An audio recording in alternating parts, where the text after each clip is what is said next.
নমস্কার, আমি সুচিত্রা পিঠাবিলাসীর রান্নাঘরে আপনাদের সবাইকে স্বাগত জানাই।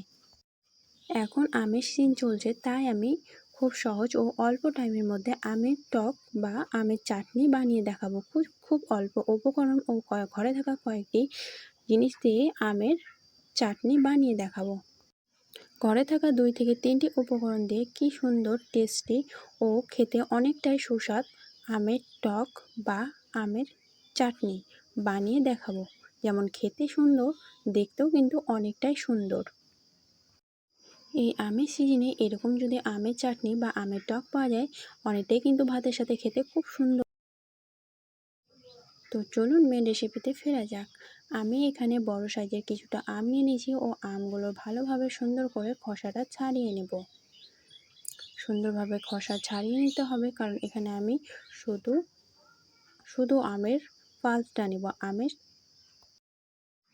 খোসা ছাড়িয়ে আমি এখানে টক বানাবো, তার জন্য আমি ভালোভাবে আমের খোসাগুলো ছাড়িয়ে নিলাম ও সুন্দরভাবে পিস পিস করে কেটে নেব। আমগুলো অনেকটাই শক্ত হয়ে এসেছে, তার জন্য কাটতে একটু অসুবিধা হচ্ছে। আমি সুন্দরভাবে সবকটা আম কেটে নিব। এই যে দেখুন, আমি সুন্দরভাবে সবকটা আম কেটে নিয়েছি ও ভালোভাবে জল দিয়ে ধুইয়ে নেব।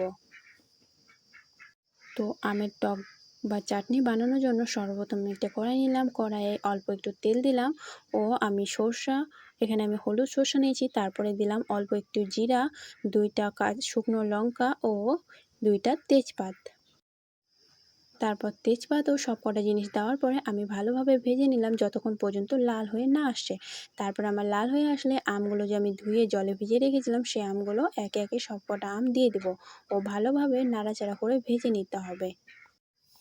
আমগুলো যদি সুন্দর ভাজা হয় তাহলে অবশ্যই আমের চাটনিটাও কিন্তু খেতে অনেকটাই টেস্টি লাগবে। তার জন্য আমি ভালোভাবে নাড়াচাড়া করে নিলাম ও তারপরে স্বাদ অনুসারে লবণ দিয়ে দিলাম, 1 চামচ দিলাম হলুদ ও 1 চামচ দিলাম লঙ্কা গুঁড়ো।